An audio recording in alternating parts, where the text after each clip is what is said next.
Qual vida você quer? Aquela vida que é ilusória, que é dissimulada, que é apenas mera representação, ou você quer uma vida consciente, deliberada, em que você não é servil, não é robótico, não é alguém que perdeu sua autonomia ou liberdade? Interessante, porque é gostoso quando a gente sabe aquilo que a gente ainda não sabe, a gente começa a saber aquilo que precisa. E às vezes a gente não precisa saber todas as coisas, porque nem tudo está conectado àquilo que é o nosso projeto de vida, desde que você tenha um projeto de vida. Porque se não tiver, a gente desaba dentro daquilo que escreveu um dia um estupendo, um maravilhoso, professor de matemática do século XIX, um britânico que muita gente aqui conhece, chamado Charles Dodson. Charles Dodson aqui, todo mundo deve conhecê-lo pelo nome de Lewis Carroll, que é o pseudônimo que ele adotou para escrever livros de filosofia sob a capa de serem infantis. Alice no País das Maravilhas é um livro de filosofia de ponta a ponta. Aliás, ele inspirou o primeiro Matrix, que é o único que faz sentido. Se vocês se lembram do Matrix, ele se inicia como se inicia Alice. Alice está brincando no jardim, vê um coelho branco, corre atrás dele, cai num buraco e cai num mundo onde nada parece fazer sentido, isto é, o nosso. E ela está ali perdida. O coelho, estou atrasado. A rainha, que manda cortar a cabeça toda hora, corta ele a cabeça. E uma hora Alice está ao lado da rainha numa execução e ela diz, mas por que ela está sendo, porque essa pessoa está sendo executada? Ela disse, não sei. Foi como? É que hoje é a execução, amanhã vai ser o julgamento, depois da manhã é o crime. Ela disse, isso não faz sentido. Ela disse, aqui faz. Olha só, Lewis Carroll, um professor de lógica e matemática, que foi capaz de construir coisas, mas que nos alertou para algo que todo mundo aqui um dia leu, Lewis Carroll, ou assistiu os desenhos ou filmes, se lembra, que é a maior personagem que você e eu temos que conversar com os nossos filhos e netos. Meus 4 netos, eu gosto de lembrar que eu vou falar com eles sobre isso um dia, que é a personagem mais genial para pensar a vida, as gerações em ebulição, que é o gato. O gato, aquele gato que fica lá em cima, que tá sempre, só aparece o sorriso dele, às vezes só o rabo. Você se lembra que uma hora ali está perdida naquele lugar, não sabe onde está? O Matrix se inicia exatamente com isso. O Keanu Reeves, a personagem que ele faz chamada Neo, o novo, em latim. O Neo, ele está parado diante de um computador e começa a piscar a tela. Follow the White Rabbit. Aquela hora toca a campainha, ele vai abrir, tem um grupo de pessoas, entre elas uma mulher com um coelho branco tatuado. E aí tudo começa e vai na direção de uma grande pergunta. Quer dizer, qual vida você quer? Aquela vida que é ilusória, que é dissimulada, que é apenas mera representação, ou você quer uma vida consciente, deliberada, em que você não é servil, não é robótico, não é alguém que perdeu sua autonomia ou liberdade. E é claro que o gato lá, uma hora ali está perdida, e ela vê o gato no alto da árvore e fala assim, o senhor pode me ajudar? E o gato com aquele jeito tranquilo, ele diz, claro. Ela falou, para onde vai essa estrada? O gato fez a grande pergunta da vida, que é, para onde você quer ir? Ela falou, eu não sei, eu estou perdida. Ele disse, para quem não sabe para onde vai, qualquer caminho serve. Para quem não sabe para onde vai, qualquer caminho serve. Portanto, a grande reflexão a ser feita é, para onde a gente quer ir? Com as nossas opções, nossas escolhas, numa vida que até pode ser curta, mas não precisa ser pequena de maneira alguma. E aí quando a gente imagina grandes cientistas como Darwin, aliás, muita gente ensina às gerações mais jovens algo muito perigoso, diz, como disse o Darwin, a sobrevivência do mais forte. Você não vai encontrar isso desse modo na obra de Darwin. A origem das espécies está escrito, na forte luta pela vida, a sobrevivência do mais apto, o que é muito diferente. Na forte luta pela vida, a sobrevivência do mais apto, isto é, daquele ou daquela que tiver flexibilidade no campo do conhecimento, da formação, na parte de graduação, um currículo que seja mais flexível, que não seja fechado numa única direção. Que a gente não esqueça que nos tempos que nós estamos vivendo, ainda bem, não há uma correlação imediata entre carreira e graduação. Para vários de nós, carreira e graduação era uma correlação obrigatória. Se você faz economia, você vai ser economista. Se você faz engenharia, vai ser engenheiro.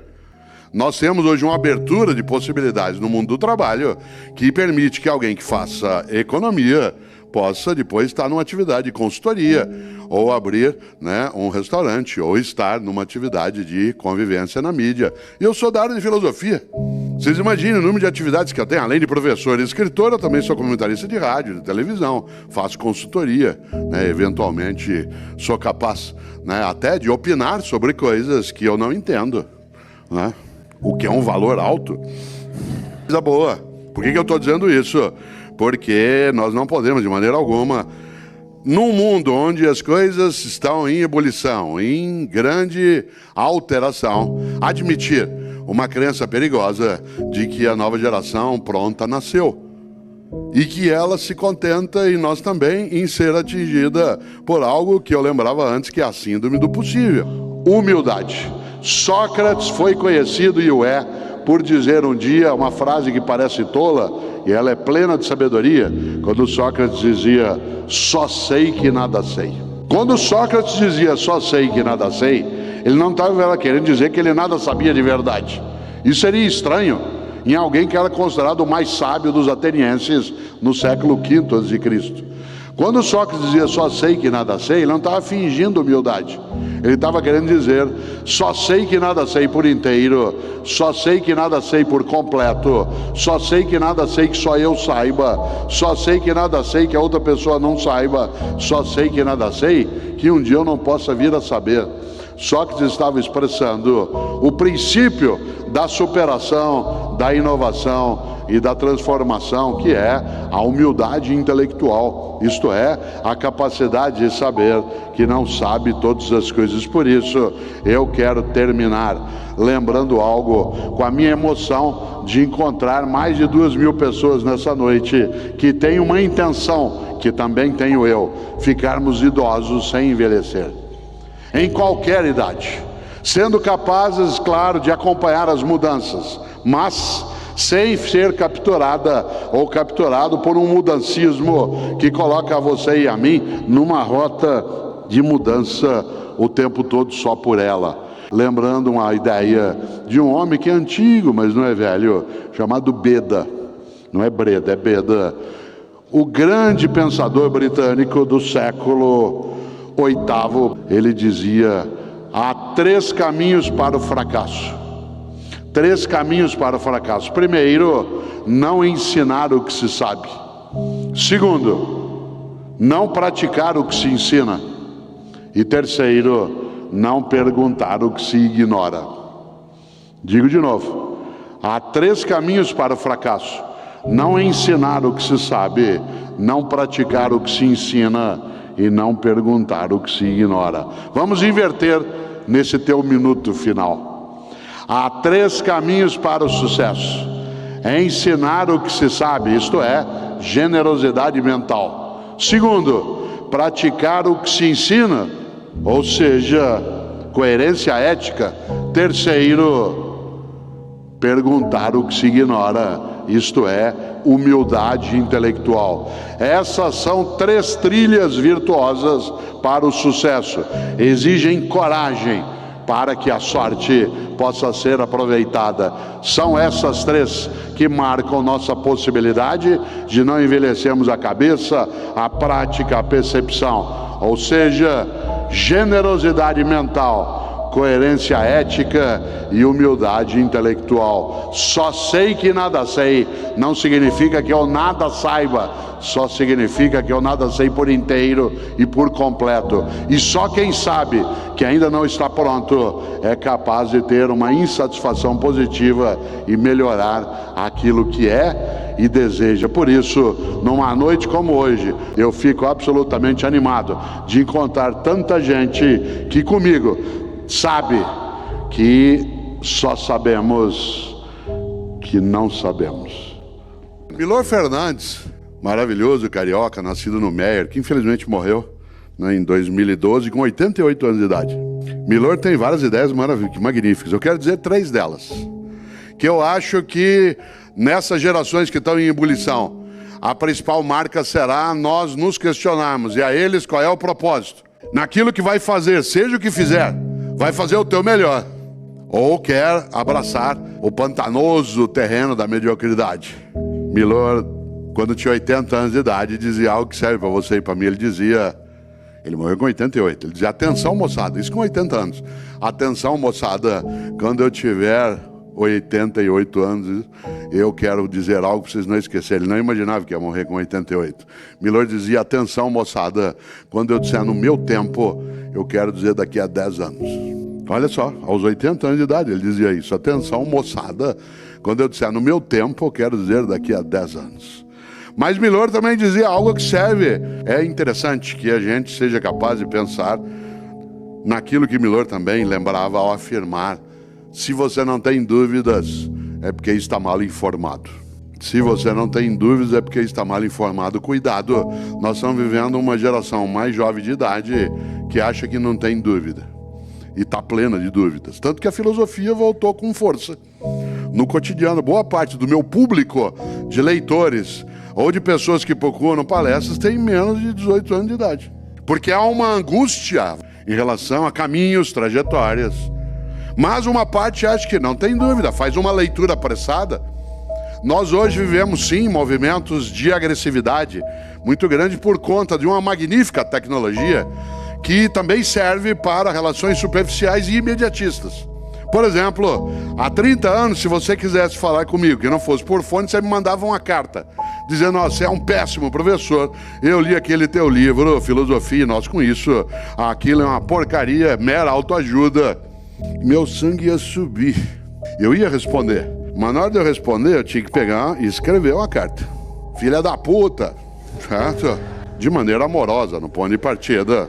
Mas foi: puta, não vou xingar, não pode falar isso, ainda mais na FAAP, certo? Não vou pôr isso, vou pôr assim: canalha. Não, mas canalha é muito agressivo. Isto é, você refletia antes de responder. Até você mandar a carta, tinha diminuído um pouco já a raiva. Hoje, eu olho aqui, você diz: essa palestra tua eu estou assistindo aqui de Ribeirão Preto. Ainda bem que você está longe. Na hora, enquanto eu estou falando com você, eu vou respondendo: por que você não veio fazer então? Mostra a tua cara, seu covarde. Você fica enchendo a cara de chope aí, Ribeirão. É isso que você quer fazer. Você está em São José? Vai, pega um jato no aeroporto, suma. Intempestividade é um perigo. Aprender algo que alguns antigos nos ensinaram e continua valendo: paciência. Paciência não é lerdeza. Ser lerdo é sinal de incompetência. Paciência. Capacidade de olhar, colocar aquele aviso antigo nos trilhos de trem: pare, olhe, escute. Formar a nova geração porque ela tenha também alguma paciência, nós também. E a melhor maneira de aprender a ter paciência é ensinar a criança desde pequena a cozinhar. A cozinhar, porque a cozinha exige paciência. Para você fazer uma comida que seja saborosa, que seja saudável, precisa tempo, paciência. Não é uma coisa automática que você puxa do freezer e coloca. Ela até serve em momentos de urgência, mas é outra lógica. E por isso, nesses 2 minutos finais teus ainda de desespero, Milor lembrava algo: o importante é ter, sem que o ter te tenha. Olha que frase boa. O importante é ter, sem que o ter te tenha. Isto é, não seja possuído por aquilo que você possui. Não seja propriedade da tua propriedade. Nós, como eu disse no ponto de partida, vivemos sim angústias partilhadas.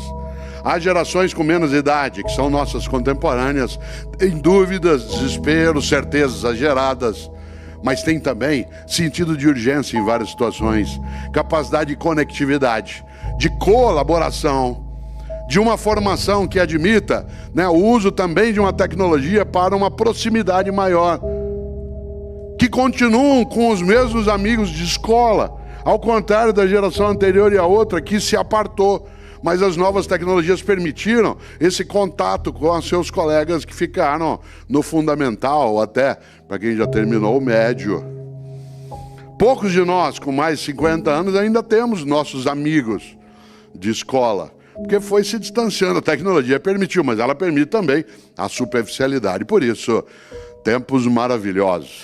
Tempos em que a gente é capaz de, com uma tecnologia dentro da FAAP, fazer aqui uma reflexão que atinge vários lugares de outras cidades. que permite que enquanto teu filho ou filha, ou a pessoa que você ajuda a cuidar, está fazendo um exame, você participe, né, de uma palestra, de outras atividades, depois conheça coisas dentro do campus, seja capaz, antes de mais nada, né, de um mundo que tem um encantamento. Encantamento esse que vai desde o mundo tecnológico até algo que eu fiz durante agora, é uma aula expositiva. Para quem não sabe para onde vai, qualquer caminho serve. Por isso a gente partilha com aqueles que hoje estão fazendo seus exames as ideias de para onde vocês querem ir. Mas a pergunta tem que ser partilhada. E nós? Afinal, o grande Charles Darwin nos sugere rotas quando ele pensa na ideia de evolução. Mas cautela, Darwin nunca usou a palavra evolução no sentido de melhoria. Muita gente diz, não, mas nós estamos evoluindo. Cautela, Darwin nunca usou a palavra evolução no sentido de melhoria. Ele usava evolução no sentido que ela tem em grego, que é mudança. Evoluir significa, em grego antigo, mudar. Câncer também evolui. Problema também se desenvolve. Falência também progride. Aliás, quando um de nós morre, quem é médico aqui ou médica, anota no nosso prontuário, evoluiu para óbito. Que é uma coisa estranha para quem é leigo. Mas como você já está morto, tanto faz. Evoluir significa mudar, e a grande questão é mudamos para... Você diz assim, bom, não sei, bom, a gente tem que saber. Dizem, mas isso é muito difícil. Sim, mas não é impossível. Mas isso aí não é uma tarefa minha. De quem é? Afinal, e aí eu termino, nossos antigos, lá no muitos passados, coisas ótimas falaram, outros eram idiotices, mas algumas coisas são boas. Uma delas, não há mal que sempre dure, nem bem que nunca se acabe. Isso é um conselho de uma sabedoria genial. Aliás, alguns idosos têm uma capacidade boa. Minha mãe, Emília, 90 anos, diz, filho, presta atenção, cuida do corpo direitinho, que o corpo é uma coisa tão boa que você cuidar dele direitinho dura a vida toda. Isso sim é inteligência sobre prazo de validade. Mas os antigos diziam também, e é isso que a FAP faz conosco, nesse dia hoje, em que estamos aqui, atividades antes, essa agora, depois das sequências. Algumas pessoas dizem assim, mas quartela do jeito que a coisa tá feia, viu? Se ficar, o bicho come, se correr, o bicho pega. Falta a terceira parte. Por isso que nós somos centenas aqui, em São José, em Ribeirão. Se ficar, o bicho come, se correr, o bicho pega, mas se juntar, o bicho foge. E a ideia de ser capaz, não de uma maneira tolamente romântica, mas de colocar nossa inteligência a serviço de algo que, como Pierre Dac lembrou, se o futuro é o passado em preparação, essas gerações em ebulição que se encontram no hoje, isto é, no passado do futuro e no futuro do passado, aí sim, daqui a 20, 30 anos, quem aqui estiver ainda poderá olhar e dizer, bom, a gente fez nosso melhor e ensinou os outros que conosco estavam a também fazerem o deles. Vaca não dá leite. Se nós criarmos a nós e as novas gerações com a ideia de que vaca dá leite, eles poderão ser medíocres, porque aguardarão que as coisas venham. O estudo, a profissão, a competência, exige dedicação, esforço, habilidade. Claro, hoje fica até mais fácil. Às vezes você tem, eu escrevi isso num livro chamado Educação, Escola e Docência. Às vezes você tem o teu filho de 14 anos e chega para você e fala, pai, eu não vou fazer faculdade. Ué, por que não vai? Bill Gates não terminou faculdade. Steve Jobs não terminou faculdade. Mark Zuckerberg não terminou faculdade. Por que eu vou terminar a faculdade? Porque eu não vou nem fazer. Nessa hora você tem que chamar teu filho num canto e dizer, filho, vem aqui com o papai. De fato, Mark Zuckerberg não terminou a faculdade e inventou, junto com um brasileiro, uma coisa estupenda que é o Facebook. Ele não terminou, ele largou. Mas sabe o que ele largou? A faculdade ele largou? Aí você tem que falar bem alto no ouvido dele. Harvard!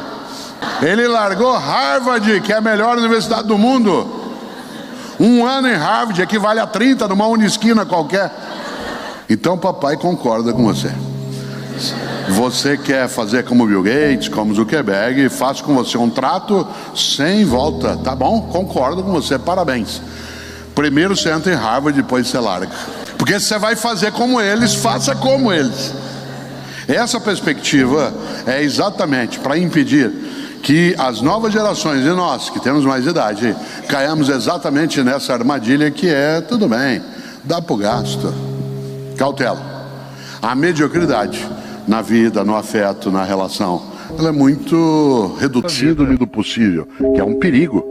Quer ver um exemplo? Você leva teu carro no mecânico hoje à noite aqui em Campinas, diz: olha, meu carro está com um barulho estranho. Ele diz: vou fazer o possível. Você vai ao médico e diz assim: doutor, eu estou com uma dor no pâncreas. Vou fazer o possível. Você chega para um funcionário: olha, eu precisava disso. Vou fazer o possível.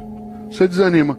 Imagine que você está aqui agora, você sabe que ainda faltam 21 minutos para você se libertar de mim, você começa a se irritar, você tem coisa séria para fazer, de repente você começa com uma dor, uma cólica no baixo ventre, que vai para lá e para cá, tua perna direita começa a tremer, você começa com um pouco de sudorese, ânsia de vômito, calafrio, isso é sinal de apendicite. A gente pega você, leva para um hospital aqui perto, afere tua temperatura, vê que você está com indício, te para anestesia, vai levando para o centro cirúrgico, você vai deitado no corredor, vendo passar aquele teto branco na maca. Aí você gruda na mão do médico e diz assim: doutor, vai dar certo a operação? Ele diz: vou fazer o possível.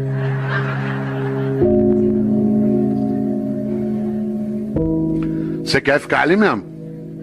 Nessa hora nós temos de aprender uma coisa com os norte-americanos. Quando você pede uma coisa para o norte-americano, ele diz: I will do my best. Vou fazer meu melhor. Atenção. Não é uma questão de idioma, é uma questão de atitude. É absolutamente diverso fazer o possível e fazer o melhor. Por isso, pergunto aqui para você agora, mas não quero que você responda, só que você reflita. Na tua atividade, na atividade que você tem no executivo, na prefeitura, no estado, está fazendo o possível ou melhor?